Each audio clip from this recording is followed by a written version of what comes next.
36. Seminggu kini telah berlalu, setiap harinya Kandar semakin dipusingkan karena beberapa fakta yang membuatnya semakin yakin apa yang dikatakan dokter itu benar. Giovanna banyak melakukan kesalahan dengan menjawab dengan benar pertanyaan pancingan Kandar. Di saat Kandar dipenuhi kekesalan di setiap harinya, Dinar justru semakin bahagia dengan hari-harinya, walau ia merasa mual dan pusing. Namun, semua itu diabaikannya. Rasa bahagia saat ini karena mengandung bayi kecil dan juga memiliki toko bunga yang mulai ramai walau mereka membukanya baru 1 minggu membuatnya semakin semangat. Ibu yang sudah tua juga tak tinggal diam, ia duduk di meja kasir dan melayani para pembeli. "Ibu, apa ibu nggak apa-apa duduk seharian?"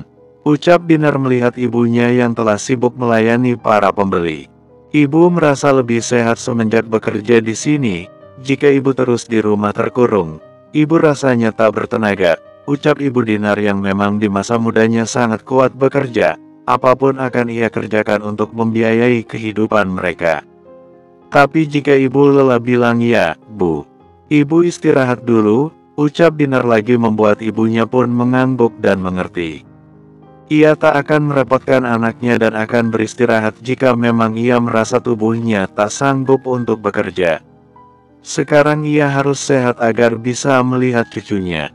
Sementara itu Giovanna terus menghubungi nomor Aksa yang tak aktif, membuat Giovanna merasa sangat kesal, di mana sudah beberapa kali ia tanpa sadar menjawab pertanyaan Kandar mengenai masa lalu mereka.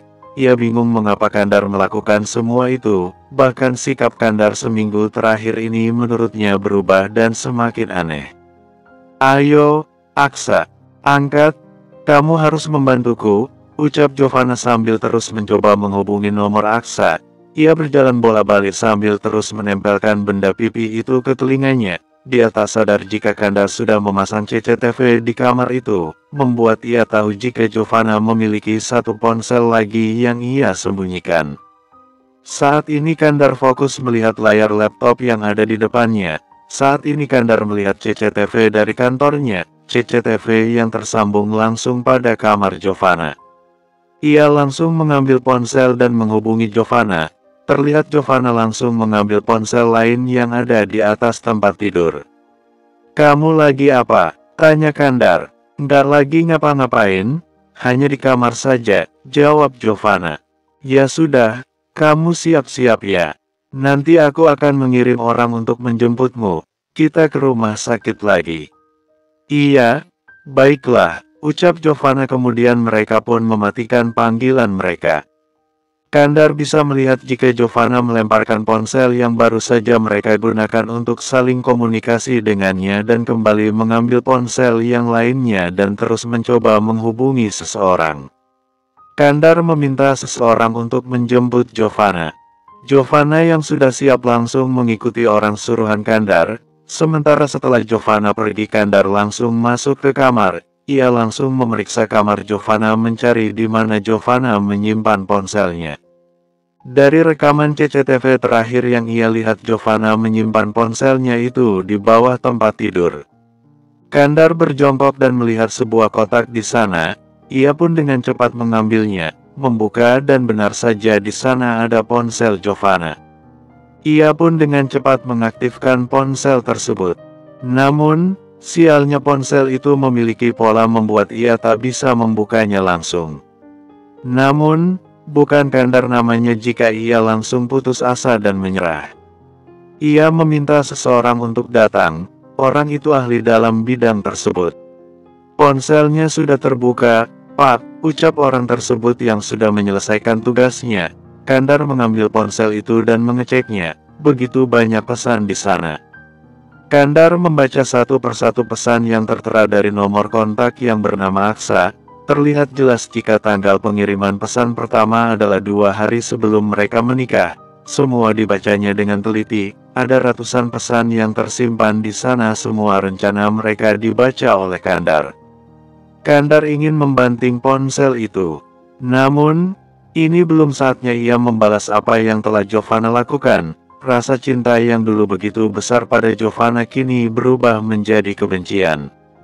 Apa kamu bisa menyambungkan ponsel ini ke ponselku, agar aku bisa membaca pesan mereka atau mendengar mereka berkomunikasi? Tanya Kandar melihat tim IT yang ada bersamanya di kamar itu. Tentu saja, Pak. Kami akan akan menyambungkan langsung di ponsel lain, agar lebih aman. Kami akan menggunakan ponsel lain untuk menyambungkannya. Tak usah menggunakan ponsel pribadi Bapak, ucapnya.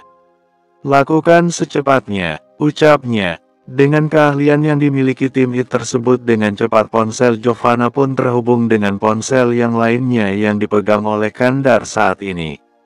Saat mereka tengah sibuk merapikan kembali kamar Giovanna agar tampak seperti sebelumnya. Begitupun dengan ponsel Giovanna yang dimasukkan kembali ke dalam kotak dan disembunyikan di bawah kolong tempat tidur. Panggilan masuk di ponsel Kandar dan itu dari Giovanna.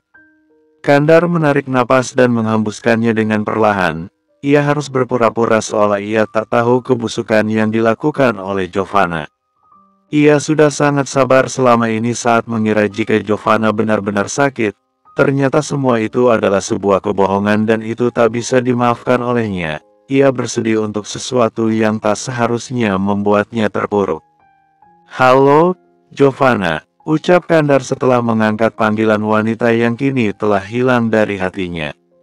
Kamu di mana? Aku sudah di klinik. Maaf Giovanna. Saat di jalan tadi tiba-tiba aku ada telepon darurat. Aku tak bisa menemanimu kamu saat ini. Bisakan kamu melakukan pemeriksaan sendiri? Aku akan menelpon dokter untuk melayanimu. Ya sudah, gak apa-apa. Oh ya, apa setelah aku diperiksa aku boleh ke rumah ibu? Maksudku mungkin jika bersama dengan mereka aku dengan cepat bisa mengingat semua masa laluku. Ucap Giovanna membuat Kandar hanya tersenyum getir mendengar ucapan itu. Ia seolah-olah memang saat ini sedang lupa ingatan. Baiklah, tentu saja menginaplah di sana. Aku ada urusan di luar kota. Aku akan menjaga keamananmu dengan menempatkan beberapa pengawal di sana. Ucap Kandar lagi membuat Giovanna pun mengerti dan mengingatkannya. Kandar mengirim orang-orang untuk mengawasi Giovanna di kediaman kedua orang tuanya. Bukan untuk mengamankannya dari orang-orang yang mungkin bisa mencelakainya. Namun, mencari bukti tambahan mungkin saja Giovanna akan menemui seseorang atau bahkan melakukan tindakan yang membongkar kebohongannya sendiri. Kandar yang memang ada rapat memutuskan untuk meninggalkan kantor dan supir membawanya menuju ke tempat pertemuannya. Namun, tiba-tiba bayangan Dinar muncul di benaknya. Ia pun meminta sopir untuk membawanya ke toko bunga Dinar terlebih dahulu sebelum menemui rekan bisnisnya di salah satu restoran yang tak jauh dari tempat Dinar. Bersambung 37. Selamat siang, Pak. Ada yang bisa kami bantu? Tanya salah satu karyawan Dinar saat menghampiri Kandar yang baru saja masuk ke dalam toko bunganya. Berikan aku buket bunga terbaik. Aku ingin memberikannya kepada seorang wanita, ucap Kandar membuat karyawan tersebut langsung mengangguk dan memilihkan bunga-bunga yang diminta oleh Kandar. Satu rangkaian bunga pun jadi. Ini, Pak, bagaimana? Tanya karyawan tersebut memperlihatkan buket bunga yang baru saja dirangkainya. Kandar pun mengangguk puas dan memberikan kartu untuk membayarnya. Mari, Pak, kita bayar di kasir. Ucap karyawan tersebut mempersilahkan Kandar untuk mengikutinya. Begitu Kandar melihat siapa yang duduk di meja kasir, ia pun langsung berjalan dan menghampirinya. Bunga ini untuk ibu, ucapnya saat melihat jika ibu Dinarlah yang ada di sana. Memang bunga itu disiapkannya untuk mantan ibu mertuanya itu. Nak Kandar, apa kabar? Ibu terkejut kamu datang ke sini tanpa memberi kabar terlebih dahulu. Ucap ibu membuat Kandar pun hanya tersenyum dan mengangguk. Ia terlihat ramah menyapa mantan ibu mertuanya. Kandar mengedarkan pandangannya ke segala arah toko bunga tersebut, toko yang tak terlalu luas. Ibu sendiri, di mana Dinar? Tanyanya yang tak melihat mantan istrinya itu di sana. Dinar sedang tidak enak badan. Dia sedang istirahat di dalam kamar. Jawab ibu karena Dinar tadi memang merasa mual dan pusing membuat dia tak bisa untuk membantu karyawan yang lainnya dan memilih untuk beristirahat di ruang istirahat yang ada di ruko itu.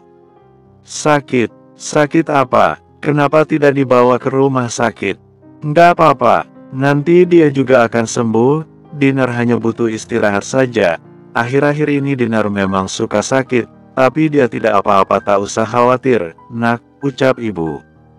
Ia sangat ingin memberitahu Kandar jika saat ini Dinar sedang hamil. Namun, Dinar sudah meminta ibunya untuk berjanji agar tak memberitahu Kandar tentang kandungannya. Dinar takut jika Kandar akan memisahkan mereka jika anak itu lahir. Dengan uang yang dimilikinya, ia bisa mengambil hak asuh anak itu dengan sangat mudah. Ya sudah, Bu. Kalau memang Dinar sedang beristirahat, biarkan dia istirahat, semoga cepat sembuh. Jika memang kondisinya semakin memburuk, hubungi aku saja. Biar aku yang akan membawanya ke rumah sakit. Kita sudah pernah jadi keluarga, aku harap ibu tetap menganggapku sebagai keluarga, bukan menantu, tapi anak, ucap Kandar membuat ibu Dinar pun mengangguk. Ia masih bisa melihat bagaimana baik mantan menantunya itu. Namun, sayangnya mereka tak berjodoh dan membuat pernikahan mereka sangat singkat. Hati-hati di jalan ya, nak. Jika memang ada waktu, sering-seringlah mampir ke toko bunga ini atau sesekali mampirlah untuk makan malam di apartemen kami.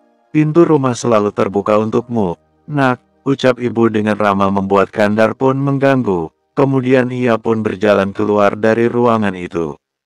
Ia sudah ada rapat penting yang menunggu. Kandar sendiri tak mengerti mengapa ia ada di toko itu saat ini. Seharusnya ia sedang ada rapat. Saat dalam perjalanan menuju ke tempat rapatnya, Kandar tak tenang saat mengetahui Dinar sakit. Mengapa hatinya merasa gundah gulana? Ibunya bilang dia tidak apa-apa, mungkin ini hanya kelelahan karena bekerja di toko bunga yang tadi sepertinya lumayan ramai. Kandar menghela napas dan menyandarkan bahunya di sandaran jok mobil. Ia menenangkan dirinya sendiri. Begitu sampai di restoran tempat ia akan meeting, di sana sudah ada beberapa rekaman bisnisnya yang menunggu. Mereka pun langsung melakukan rapat. Sepanjang rapat Kandar tak konsentrasi. Entah mengapa pikirannya terus tertuju kepada Dinar. Bahkan ia tak mendengar apa yang dijelaskan oleh rekan bisnisnya. Akhirnya Kandar yang tak konsentrasi dengan rapat itu pun diambil alih oleh asisten yang juga ikut bersama dengannya. Rapat pun selesai dengan lancar berkat asistennya. Saat akan masuk ke dalam mobil, Kandar kembali mendapat telepon dari Giovanna. Kandar mendengus kesal saat melihat layar ponselnya. Katakan kepadanya jika aku masih rapat, ucap Kandar memberikan ponsel itu kepada sopir yang duduk di depannya. Sopir tersebut menuruti apa yang diminta oleh majikannya. Ia pun mengangkat panggilan Giovanna dan mengatakan apa yang dikatakan tadi oleh majikannya. Jika saat ini majikan itu sedang rapat. Begitu supir itu sudah selesai mengangkat panggilannya, ia kembali memberikan ponselnya kepada tuannya dan melajukan mobilnya menuju ke kantor Kandar. Kandar melonggarkan dasinya. Kini ia sama sekali tak ada respek lagi pada Joanna. Jangankan ingin bertemu dengannya, mengangkat panggilannya saja ia tak sudi. Terlebih lagi fakta tambahan jika baru saja Giovanna melakukan panggilan ke nomor Aksa, ia tak sempat mendengar pembicaraan mereka saat tadi ia melakukan rapat dan fokusnya tertuju pada Giovanna. Kita langsung ke apartemen saja, ucap Kandar membuat sopir pun hanya mengangguk dan melajukan mobilnya menuju ke apartemennya. Namun, saat sudah akan sampai, Kandar kembali meminta untuk membelokkan arah lain. Sang supir hanya menurut saja. Kandar meminta sang sopir untuk membawanya ke rumahnya, di mana dulu rumah itu sudah diberikan kepada Dinar dan kembali ia beli. Rumah yang menyimpan banyak kenangan dengan Dinar. Kandar yang telah sampai langsung jalan masuk menuju ke kamarnya. Ia mandi dan membersihkan diri. Setelahnya ia masih duduk di sisi tempat tidur, melihat tempat tidur di mana biasanya Dinar tidur di sana. Ia masih mengingat beberapa malam yang mereka habiskan bersama. Dia tak mengerti dengan dirinya sendiri. Mengapa sudah beberapa hari ini ia tak bisa tidur dan terus memikirkan di Dinar. Ada apa denganku? Gumam Kandar memijat kepalanya yang terasa pusing. Seharusnya ia kembali di kantor bukan malah bersantai di kamar itu. Kandar menghela napas kemudian berjalan menuju ke balkon lamarnya. Saat ia memandang bintang, ia seolah merasa tiba-tiba ada seseorang di sampingnya. Begitu ia menoleh, tak ada siapapun. Kenapa aku merasa begitu merindukan sosok Dinar? Kandar mengambil ponselnya dan mencoba menghubungi Dinar. Ia ingin tahu apakah kondisi mantan istrinya itu baik-baik saja.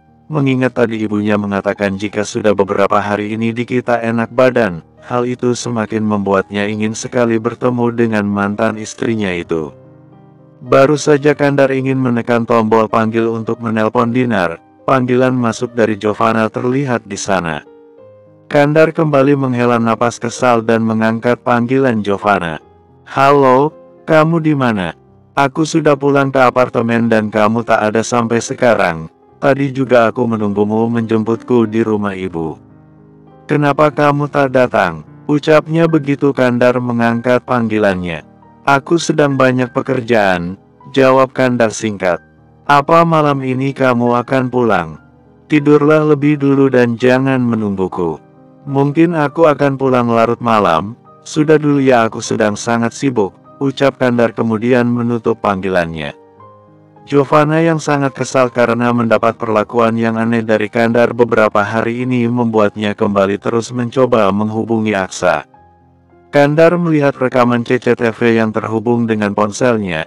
Ia bisa melihat jika Jovana sedang menelpon, membuat ia langsung mengambil ponselnya. Di mana Jovana terlihat mengambil tasnya, ia sudah menyiapkan semua ponsel. Itu digunakan untuk menyadap ponsel sehingga ia bisa mendengar apa yang dibicarakan Jovana melalui ponsel tersebut. Kandar mengepal tangannya saat mendengar penjelasan Aksa tentang rencana mereka untuk menyingkirkannya. Bagaimana ia meminta Jovana agar sabar dan menjanjikan untuk menikahinya. Dari percakapan mereka, Kandar bisa menangkap dengan jelas jika Jovana hanya lupa ingatan dan semua itu pasti keluar tapi masuk dulu atas instruksi dari Aksa. "Jovana, kau bermain-main dengan orang yang salah," batin Kandar yang terus mendengar percakapan mereka, di mana Aksa yang juga menjanjikan banyak hal tentang kehidupan bahagia setelah rencana mereka berhasil dengan rencananya. Kandar sendiri tak tahu namun Jovana terdengar menyukai apa yang dikatakan oleh Aksa. Bersambung 38. Setelah mendengar percakapan Aksa dan Jovana, Kandar membuang ponsel itu ke taman yang ada di depan balkonnya. Semua sudah jelas, ia tak mau lagi tahu tentang Jovana. Sudah cukup, semua buktinya sudah jelas jika Jovana bukan lagi miliknya. Kandar memutuskan untuk kembali masuk ke kamarnya. Tidur di tempat di mana Dinar biasanya tidur, dan yang anehnya begitu ia tidur di sana ia yang selama beberapa hari ini tak tidur, merasa nyaman dan tertidur dengan nyenyak. Kini merasa sangat nyaman dan bisa tidur dengan nyenyak. Sementara itu di apartemen justru Dinar yang kembali tak bisa tidur saat ia tahu jika tadi Kandar datang ke toko bunganya. Ia mendengar kabar itu dari ibunya. Apa yang dilakukan Kandar di toko bunga? Lalu mengapa ia membeli bunga untuk ibu? Ucapnya di mana bunga yang tadi dibeli Kandar dan diberikan kepada ibunya kini sudah ditatanya di dalam vas dan diletakkan di kamarnya, walau bunga itu tadinya diberikan Kandar pada ibunya. Namun, Dinar mengambilnya dan membawanya ke kamar. Jujur ia sangat merindukan mantan suaminya itu. Tetapi status mereka yang sudah tak lagi suami istri membuat dia harus membuang jauh-jauh keinginannya untuk bertemu lagi dengan Kandar atau bahkan kembali menginginkannya. Ia harus kuat demi anaknya. Kandar tak boleh tahu jika saat ini dia tengah mengandung anak mereka. Dinar mengusap perutnya yang rata. "Nak, kamu tenang saja. Ibu akan selalu bersamamu, ibu tak akan membiarkan siapapun memisahkan kita," ucap Dinar masih mengusap perutnya yang masih rata dan ia mencoba untuk berbaring. Sejak tadi ia merasa tubuhnya lemas dan rasa pusing semua kembali menderanya. Ia tak tahu ingin makan apa dan ingin melakukan apa agar semua rasa yang dirasakannya itu sedikit membaik. Ia seperti ingin memakan sesuatu. Namun, entahlah ia juga tak tahu apa yang ia inginkan, membuat perasaannya gundah gulana. Dinar sudah sejak tadi menutup mata dan mencoba untuk tertidur. Namun, tetap saja pikirannya terus melayang, entah apa yang dipikirkannya. Dia sendiri pun tak tahu, ia seperti merasakan sesuatu di mulutnya, air liurnya terus aja keluar. Aku sebenarnya ingin makan apa? Gumamnya yang ia tahu biasanya ibu hamil akan makan sesuatu di masa ngidamnya. Dinar yang kesal dengan perasaannya yang gundah gulana mencoba masuk ke dapur. Ia membuka kulkas dan melihat makanan yang ada di dalam. Ia melihat sebuah telur, wortel dan juga kol. Apa aku ingin makan martabak telur ya? Gumamnya kemudian ia baru mengingat jika tak jauh dari apartemen itu ada penjual martabak pinggir jalan. Dinar melihat jam sudah menunjukkan pukul 12 malam. Ini sudah jam 12 sepertinya tak apa, aku membeli martabak sebentar. Gumam Dinar kemudian ia kembali ke kamar memakai jaket, mengambil ponsel dan juga dompetnya. Dinar membuka pintu kamar ibunya dan melihat ibunya sudah tertidur pulas. Ia pun dengan perlahan menutup kembali pintunya.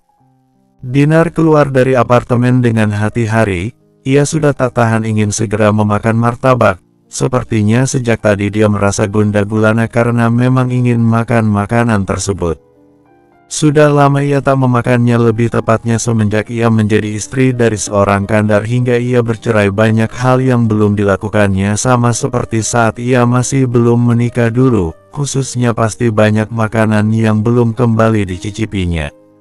Dimana saat masih menjadi istri kandar makanan sangat diperhatikan, ia tak dibiarkan makan sembarangan apalagi makanan pinggir jalan. Begitu Dinar melangkah keluar dari apartemennya, kandar yang tadinya tertidur pulas kini terbangun dari tidurnya dengan napas yang terengah-engah. "Dinar, apa ini sudah pulang?" tanya kandar pada bibi yang sudah bertugas membersihkan tempat tidur kandar. "Maaf tuan, sudah lama nona tak kesini." "Benarkah?" "Iya tuan, itu hanya mimpi, tapi nyatanya nyata." Bersambung 39. Kandar yang tiba-tiba terbangun tak bisa tidur lagi. Kegundah gulanaan kembali menyerangnya membuat ia memutuskan untuk mencari udara segar. Mungkin dia terlalu banyak memikirkan masalah pekerjaan dan juga pusing memikirkan syarat dari kakeknya yang belum dipenuhinya, yaitu memiliki seorang anak laki-laki. Belum lagi kekecewaannya terhadap Giovanna membuatnya benar-benar sesak. Kandar berjalan menuju ke garasi. Tadinya ia ingin menggunakan mobil. Namun, melihat motor yang terparkir di garasi membuat ia pun menutup kembali pintu mobilnya dan menghampiri motor tersebut. "Pak, ini motor siapa?" tanya Kandar pada satpam yang berlari ke arahnya sambil menunjuk motor Matic yang terparkir di sana. "Ini motor saya, Pak," jawab satpam tersebut. "Boleh saya pinjam? Saya ingin jalan-jalan sekitaran sini," ucap Kandar lagi membuat satpam tersebut langsung merogoh sakunya mengambil kunci motor dan memberikan kepada majikannya. "Mau saya bonceng, Pak?"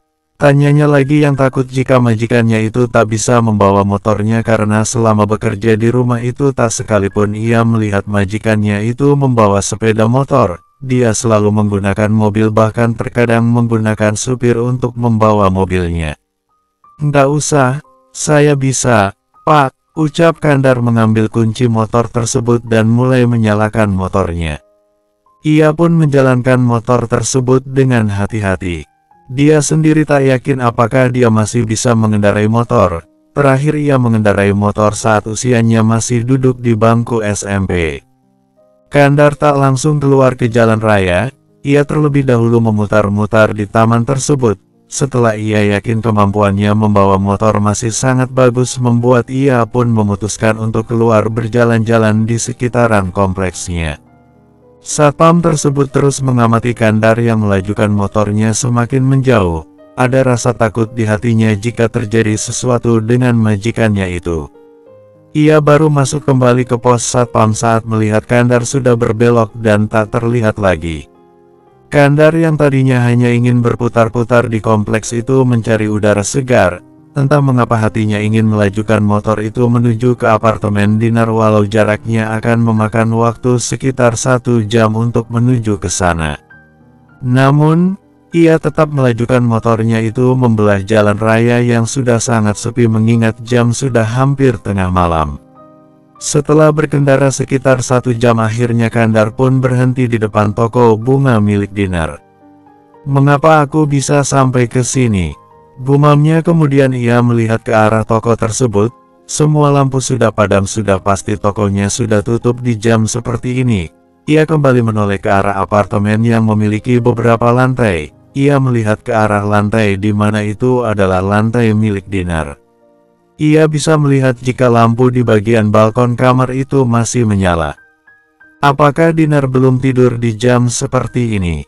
Gumamnya saat melihat beberapa apartemen terlihat lampunya sudah padam, tapi tidak dengan apartemen Dinar.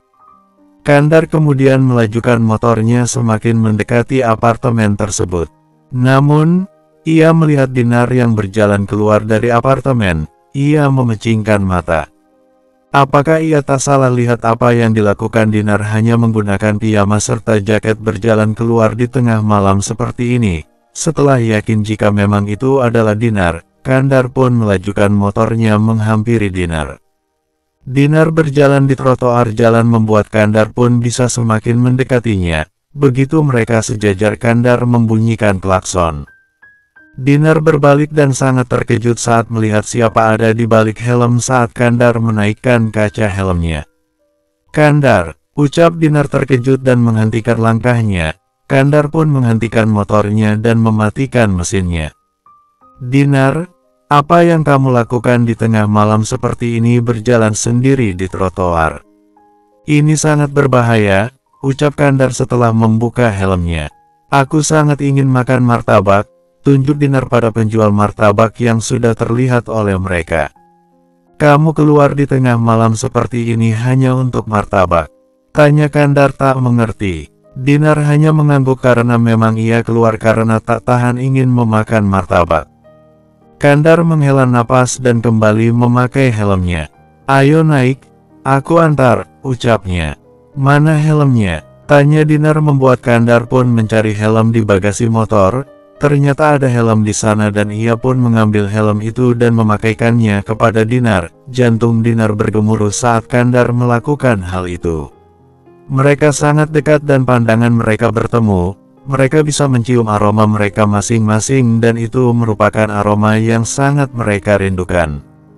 Dinar yang tersadar apa yang dilakukannya langsung mengalihkan pandangannya, begitupun dengan Kandar. "Ayo naik, biar aku antar membelinya," ucap Kandar yang kembali menyalakan kembali mesin motornya. Dinar yang sudah memakai helm naik ke belakang. "Pegangan, nanti kamu jatuh," ucap Kandar membuat Dinar pun memegang jaket Kandar. Setelah merasa Dinar sudah berpegangan, Kandar pun mulai menarik gas menuju ke tukang martabak yang ada di pinggir jalan tersebut. "Kamu yakin mau makan di sini? Apa sebaiknya kita cari tempat yang lebih higienis? Ini di pinggir jalan, banyak asap dan debu, tentu saja makanannya kurang sehat. Nanti kamu bisa sakit perut," ucapnya membuat Dinar langsung memegang perutnya. "Enggak apa-apa, perutku sudah terbiasa makan makanan seperti ini." "Ya sudah, terima kasih," ucap Dinar mengembalikan helm milik Kandar dan langsung menghampiri tukang martabak tersebut, memesan martabak daging spesial. Kandar bukannya pulang justru ikut memesan martabak yang sama yang dipesan oleh Dinar. Dinar mengabaikannya. Dinar berpikir mungkin saja Kandar juga ingin mencoba martabak yang aromanya memang sangat menggugah selera. Tukang martabak tersebut langsung membuat pesanan mereka karena jam sudah menunjukkan hampir tengah malam, membuat tak ada lagi orang yang antri. Bahkan hampir saja Dinar tak kebagian karena penjual martabak tersebut terlihat sudah berkemas-kemas untuk menutup kedainya. "Ini Pak, sudah jadi," ucap tukang martabak tersebut memberikan 2 kantong berisi 2 kotak martabak. "Berapa semuanya?" ucap Kandar merogoh sakunya dan mengambil dompet yang ada di sana. "Rp50.000, Pak. Aku akan membayar keduanya." "Berapa untuk kedua martabak ini?" "Rp50.000 untuk keduanya. Satu porsi Rp25.000. Jadi Bapak hanya perlu membayar Rp50.000 untuk 2 porsinya." Kandar sangat terkejut mendengar harga yang begitu murah. Tadinya ia berpikir jika harga martabak itu Rp100.000 per porsi. Kandar pun mengeluarkan uang 100.000 rupiah dan memberikan kepada tukang martabak tersebut. Kembali 50 ya, Pak, ucapnya setelah mengambil uang Kandar. Nggak usah, untuk Bapak saja, ucap Kandar kemudian mengambil 2 kantong martabak tersebut dan berjalan menuju ke arah Dinar. Ayo aku antar pulang lagi, ucap Kandar membuat Dinar hanya patuh dan mengangguk. Ia tahu jika mantan suaminya itu sangat tak ingin dibantah jika memerintah sesuatu. Setelah mereka sampai di parkiran apartemen tersebut, Dinar mengambil 1 kantong martabak spesial miliknya. Tadinya ia berpikir Kandar akan langsung pergi setelah membuka helmnya kembali dan memasukkan ke dalam bagasi motor, dan ternyata ia juga membuka helmnya. Apa aku boleh numpang makan di tempatmu? Ucap Kandar membuat Dinar dengan ragu pun mengangguk. Tak mungkin ia tak mengizinkan Kandar untuk mampir ke tempatnya, di mana tempat itu adalah pemberian Kandar sendiri. Sungguh sangat tak pantas jika ia menolaknya untuk bertamu.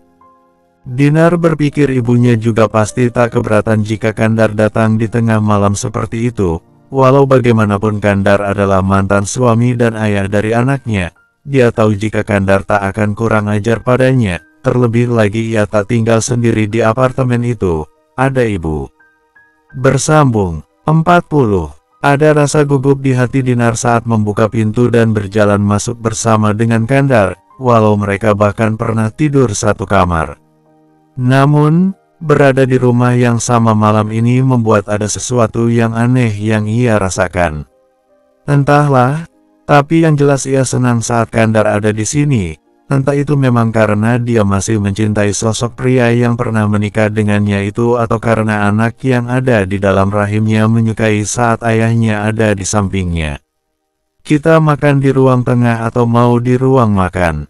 Ucap Dinar saat mereka sudah sama-sama membuka alas kaki yang mereka gunakan. Kita makannya di meja makan saja biar kamu juga tak terlalu sibuk membersihkannya. Ucap Kandar yang bisa melihat jika di rumah itu sudah tak ada siapa-siapa lagi. Kandar tahu dari orang-orangnya jika Dinar tinggal di apartemen itu hanya berdua dengan ibunya. Kemudian keduanya pun berjalan masuk menuju ke ruang makan. Dinar mulai memindahkan martabak tersebut ke piring, begitupun dengan bumbu tambahan yang ada di dalam kotak martabak tersebut. Ayo silahkan dimakan, ucap Dinar yang telah menyajikan martabak tersebut di depan Kandar, begitupun dengan martabak miliknya. Martabak pesanan mereka masing-masing sudah tersaji di depan mereka. Dinar yang sejak tadi memang sangat menginginkan menyantap makanan yang ada di depannya itu tak menunggu lagi. Ia tak menunggu Kandar lebih dulu makan atau mempersilahkannya untuk makan. Ia langsung mengambil 1 iris martabak daging spesial itu, memberikan acar di atasnya dan langsung memasukkannya ke dalam mulutnya. Kandar menelan selipahnya melihat bagaimana cara Dinar makan. Ia pun juga ikut mengambil 1 irisan martabak spesial daging tersebut, mengikuti cara Dinar makan dengan memberikan acar di atasnya. Kandar dengan ragu ingin memasukkan makanan itu ke dalam mulutnya, karena selama ini dia selalu makan di tempat-tempat yang terbilang mewah dan sudah dijamin higienis, tidak seperti makanan pinggir jalan tempat ia membeli martabak tersebut. Namun, melihat Dinar yang begitu lahap memakan 1 persatu irisan martabak tersebut membuatnya juga tak tahan ingin mencicipinya. Kandar mengikuti bagaimana cara Dinar makan dan mengunyahnya dengan cepat. Ternyata rasanya enak juga. Batin Kandar kembali mengambil 1 potong martabak lagi, menaruh acar di atasnya dan memakannya dengan 1 kali suapan. Kandar yang memang tak terlalu suka makan makanan yang berminyak hanya sanggup memakan 2 potong saja. Kemudian ia melihat Dinar yang makan dengan lahap. Entah mengapa pemandangan itu sangat indah dilihatnya. Kandar terus memperhatikan mantan istrinya itu hingga Dinar memasukkan potongan terakhir ke dalam mulutnya dan terlihat wajah Dinar sepertinya masih menginginkan martabak lagi. Ia masih tak rela memasukkan potongan terakhir itu ke dalam mulutnya yang berarti semua akan selesai. Apa kamu masih ingin? Tanya Kandar membuat Dinar tanpa rasa malu pun mengangguk. Membuat Kandar pun berjalan mendekat ke arah Dinar karena tadi Dinar sengaja mengambil tempat duduk yang berhadapan dengannya, membuat jarak mereka cukup jauh. Kandar duduk di tempat di kursi samping Dinar sambil membawa dan meletakkan piring martabak miliknya di depan Dinar, menggantikan piring Dinar yang sudah kosong, begitupun acarnya. "Makanlah, aku sudah kenyang," ucapnya membuat Dinar menarik garis senyumnya sambil mengunyah makanan yang ada di mulutnya. "Ini serius untukku?" tanya Dinar setelah berhasil menghabiskan martabak potongan terakhir yang tadi dikunyahnya dengan sekali lahap. "Iya, makanlah," ucap Kandar membuat Dinar tanpa malu-malu memasukkan satu persatu potongan martabak tersebut, yang memang diminta Dinar untuk dipotong kecil-kecil agar bisa dimakan sekali gigitan. Kandar tersenyum sembari menggeleng saat melihat Dinar betul-betul menghabiskan semua martabak miliknya. Terlihat sangat menggemaskan saat mulut Dinar terus mengunyah makanan yang penuh di mulutnya itu. "Mengapa aku tak pernah melihatnya makan seimut itu? Dulu waktu bersamaku dia terlihat menjaga cara makannya. Apakah karena waktu itu dia masih berstatus sebagai istriku?" batin Kandar. Namun, tiba-tiba Dinar tersendak. Kandar dengan cepat mengambil air dan memberikan kepadanya dan sedikit menepuk bahunya. "Kamu tidak apa-apa, pelan-pelan saja makannya," ucapnya membuat Dinar pun hanya mengangguk dan mengambil air yang disodorkan oleh Kandar.